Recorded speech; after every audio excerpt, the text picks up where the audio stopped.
Shalom adik-adik semua, ketemu lagi dengan Kak Steven di hari yang gelap ini adik-adik.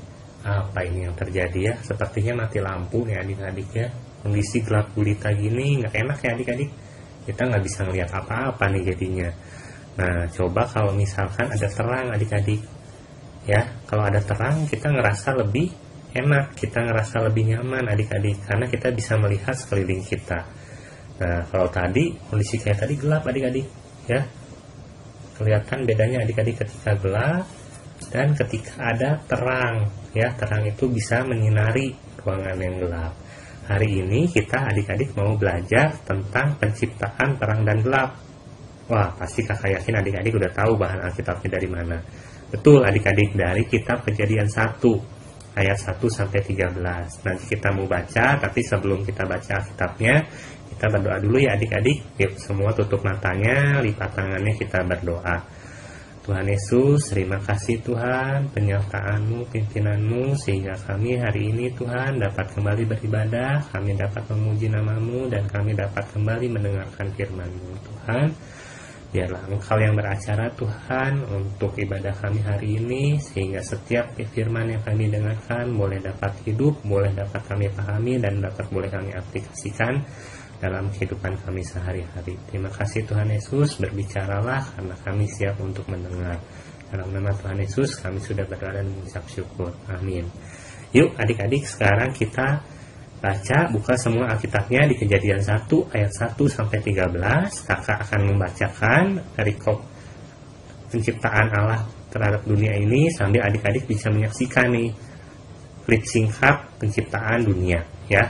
Yuk mari kita saksikan bersama-sama adik-adik. Pada mulanya Allah menciptakan langit dan bumi.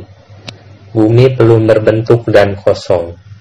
Gelap gulita menutupi samudra raya. Dan roh Allah melayang-layang di atas permukaan air. Berfirmanlah Allah, jadilah terang. Lalu terang itu jadi. Allah melihat bahwa terang itu baik. Lalu dipisahkannyalah terang itu dari gelap. Dan Allah menamai terang itu siang dan gelap itu malam. Jadilah petang dan jadilah pagi. Itulah hari pertama. Berfirmanlah Allah, jadilah cakrawala di tengah segala air, untuk memisahkan air dari air. Maka Allah menjadikan cakrawala, dan ia memisahkan air yang ada di bawah cakrawala itu dari air yang ada di atasnya, dan jadilah demikian. Lalu Allah menamai cakrawala itu langit, jadilah petang dan jadilah pagi.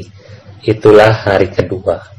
Berfirmanlah Allah, hendaklah segala air yang di bawah langit berkumpul pada satu tempat, sehingga kelihatan yang kering. Dan jadilah demikian.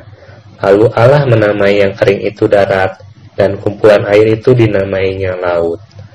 Allah melihat bahwa semuanya itu baik. Berfirmanlah Allah, hendaklah tunas-tunas muda, tumbuh-tumbuhan yang berbiji, segala jenis pohon buah-buahan yang menghasilkan buah yang berbiji, supaya ada tumbuh-tumbuhan di bumi. Dan jadilah demikian. Tanah itu menumbuhkan tunas-tunas muda, segala jenis tumbuh-tumbuhan yang berbiji, dan segala jenis pohon-pohonan yang menghasilkan buah yang berbiji. Allah melihat bahwa semuanya itu baik. Jadilah petang dan jadilah pagi. Itulah hari ketiga. Oke adik-adik, jadi tadi kita sudah saksikan bersama klip tentang penciptaan dunia ini ya adik-adik. Nah, jadi di hari pertama itu Allah menciptakan apa adik-adik? Allah menciptakan terang, betul ya. Nah, cuma kadang kita bingung nih, bukannya benda-benda penerang itu baru diciptakan di hari keempat ya adik-adik. Matahari, bulan, bintang itu kan diciptakannya di hari keempat. Lalu terangnya dari mana dong bisa muncul di hari pertama? Jadi untuk di hari pertama ini yang Allah ciptakan itu terang dalam arti fungsi adik-adik. Fungsi terang. Jadi kalau kita tadi seperti di awal kakak cerita, ada perbedaan antara gelap dan terang ya. Itu yang Allah ciptakan. Allah menciptakan terang dan gelap, dan menamainya terang itu apa? Terang itu siang dan gelap itu malam. Jadi Allah secara tidak langsung itu menciptakan suatu waktu pembeda antara waktu gelap dan waktu terang, antara kapan kita bisa aktivitas, kapan kita harus istirahat. Bayangkan adik-adik, kalau tidak ada perbedaan antara terang dan gelap, misalkan terang terus atau gelap terus, ya, kita kan tidak ada patokan waktu kapan kita harus mulai aktivitas, kapan kita harus bangun, kapan kita harus beristirahat. Nah, jadi pentingnya di hari pertama itu Allah menciptakan terang, menciptakan fungsi terang untuk mengatur waktu. Jadi satu hari 24 jam, 1 tahun 365 hari. Itu berbicara tentang waktu, ya adik-adik. Kemudian lanjut di hari yang kedua, adik-adik. Di hari yang kedua itu Allah memisahkan cakrawala. Allah menciptakan cakrawala, ya, memisahkan air yang ada di atas, itu dinamai cakrawala, dan air yang ada di bawah. Di bawah dinamainya laut, ya, kemudian nantinya. Nah, ini kenapa sih harus dipisahkan yang atas dan yang bawah? Supaya kita bisa ada ruang untuk kita hidup, untuk kita tinggal, ya. Bayangkan kalau jadi satu semua di dunia ini air, kita tinggal di mana? Kita hidup di mana, ya? Jadi kenapa Allah memisahkan yang atas dan yang bawah, menciptakan cakrawala untuk menahan air di atas dan air di bawah, supaya ada ruang nih di antara atas dan bawah ini, ada ruang di mana kita bisa beraktivitas, adik-adik. Itu di hari yang kedua, jadi menciptakan ruang. Nah, adik-adik masih ingat kisah tentang Nabi Nuh? Ya, Nabi Nuh ini, jadi ketika zaman Nabi Nuh itu ada apa? Ada air bah, adik-adik. Jadi hujan selama kurang lebih 100 hari lebih, ya, 150 hari itu hujan terus. Nah, apa yang terjadi ketika hujan itu? Maka cakrawala yang ada di atas ini diturunkan semuanya tuh. Karena apa? Karena waktu itu manusianya udah sulit diatur tuh adik-adik, udah nggak mau diatur, udah mau-maunya sendiri, udah nggak mau kenal Tuhan lagi. Apa yang terjadi? Akhirnya Tuhan menurunkan air bah. Jadi cakrawala yang tadinya ada di atas itu diturunin semua ke bumi, sehingga yang terjadi apa? Sehingga yang terjadi banjir besar, adik-adik. Bayangkan ketinggian airnya sampai bisa menutupi gunung, adik-adik. Wah, tinggi banget ya airnya, ya. Nah, itu berarti kalau kita lihat ketika Tuhan membiarkan alam ini tidak teratur, yang terjadi seperti itu, banjir, kemudian tanah longsor, seperti zaman Nabi Nuh, air bah itu bahwa Tuhan tidak mengatur air yang harusnya di atas tetap di atas, dan yang di bawah tetap di bawah. Itu yang terjadi ketika alam ini tidak teratur, ya. Kemudian di hari yang ketiga tadi Allah menciptakan apa, adik-adik? Nah, kalau kita baca dengan sesama lagi di Alkitab kita, ya, di hari yang ketiga ini Allah memisahkan. Jadi kadang aneh, ya, kenapa disebutnya menciptakan, padahal di situ ditulisnya memisahkan antara laut dan daratan yang kering, sehingga daratan yang kering ini bisa kita pakai untuk hidup. Nah, sama lagi seperti tadi terang, seperti tadi cakrawala, Allah itu menciptakan fungsi. Jadi bukan dalam bentuk terciptalah daratan, bukan, tapi Allah menciptakan fungsi daratan itu untuk apa, adik-adik? Untuk kita bisa beraktivitas, untuk adik-adik bisa naik sepeda, untuk adik-adik bisa mungkin main sepak bola, itu di daratan. Nah, makanya Allah menciptakan daratan secara fungsi, di mana kita bisa tinggal, bisa beraktivitas. Kemudian setelah daratan, yang berikutnya adalah Allah menumbuhkan. Jadi itu juga sama, bukan menciptakan tanaman, tapi jadi seperti tanaman itu tumbuh, ya, tumbuh dari tanah menghasilkan buah, tanah menghasilkan tanaman. Nah, ini juga berbicara soal apa? Allah menciptakan fungsi, adik-adik. Fungsi apa? Fungsi adanya tanaman itu untuk bisa dikonsumsi, untuk bisa dimakan oleh binatang, oleh manusia, ya, supaya ada stok makanan. Ya, bayangkan kalau adik-adik nggak bisa makan sayuran, apa yang terjadi kalau nggak ada sayuran? Kalau nggak ada tanaman, nggak ada tumbuh-tumbuhan, nggak ada hewan juga pasti, adik-adik. Hewan, ikan, semua makan apa? Hewan terutama makan tanaman, ya. Mungkin ada hewan yang makan daging juga ada, tapi pasti rantai makanan yang paling bawahnya itu tanaman. Kalau nggak ada tanaman, hewan yang makan tanaman nggak bisa hidup. Kemudian hewan yang makan daging nggak bisa hidup. Manusia juga nggak akan bisa hidup. Makanya betapa bijaksananya Allah menciptakan yang pertama terang, yang kedua tadi cakrawala, memisahkan langit dan bumi, daratannya. Kemudian di hari yang ketiga Allah membuat daratan, memisahkan air dari tempat yang kering, dan juga menciptakan fungsi makanan, fungsi rantai makanan untuk manusia bisa hidup, yaitu tanaman, ya adik-adik. Jadi hari ini kita belajar 3 fungsi itu. Allah menciptakan keteraturan dari alam semesta ini. Nah, kalau misalkan kayak tadi kisah air bah itu kan berupa ketidakteraturan ya adik-adik. Jadi Allah menurunkan cakrawala yang ada di atas itu sehingga mengakibatkan banjir.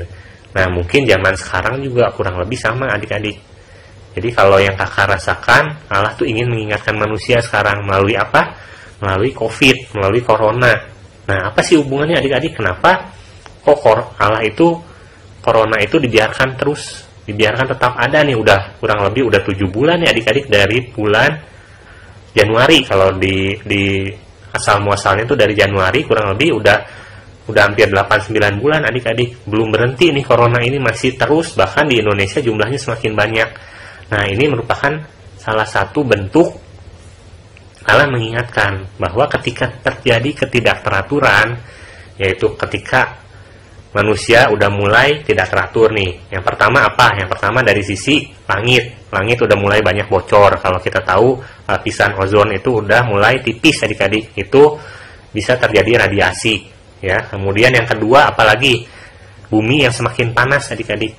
Bumi yang semakin panas, es sudah mulai mencair, air laut ketinggiannya semakin tinggi, itu yang kedua, ya, yang disebut dengan ketidakteraturan yang salah satunya dibuat oleh manusia. Kemudian masih banyak lagi adik-adik yang mulai misalkan seperti pemotongan pohon, ya, itu yang mengakibatkan banjir juga adik-adik, pembuangan sampah yang tidak beraturan, ya. Jadi manusia itu sudah membuat ketidakteraturan dari alam yang sudah Allah ciptakan, sehingga salah satu bentuk mungkin cara Allah menertibkan manusia adalah apa? Ya tadi, yang tadinya kita bisa hidup enak, bisa teratur, kita bisa keluar, kita bisa pergi kemana aja, sekarang dengan adanya corona ini kita dibatasi. Kita diingatkan untuk kembali kepada apa?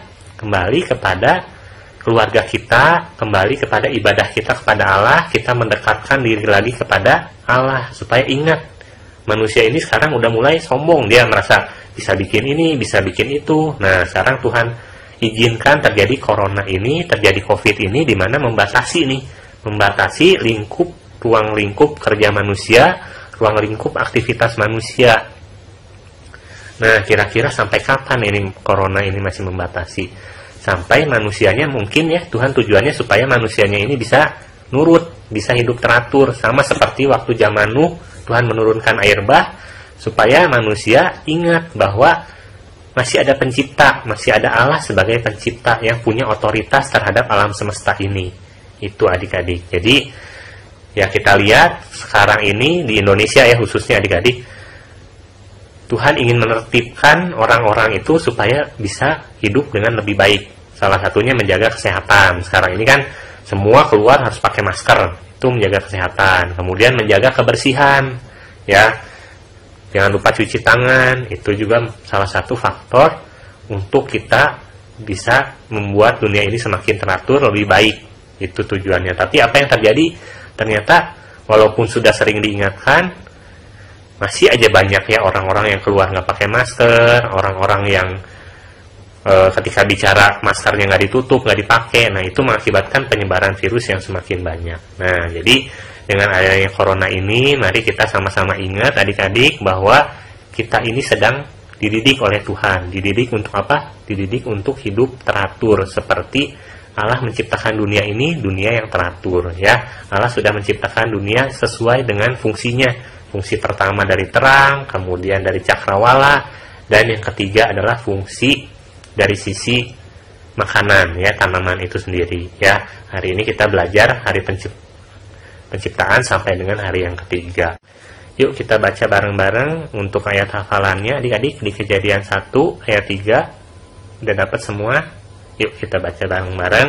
Kejadian 1 ayat 3. Berfirmanlah Allah, jadilah terang, maka terang itu jadi. Gampang kan ya adik-adik? Jangan lupa ya ayat hafalannya dihafal. Yuk sekarang kita mau tutup untuk ibadah kita hari ini. Kita sama-sama mau berdoa. Semua tutup matanya, lipat tangannya, kita berdoa ya.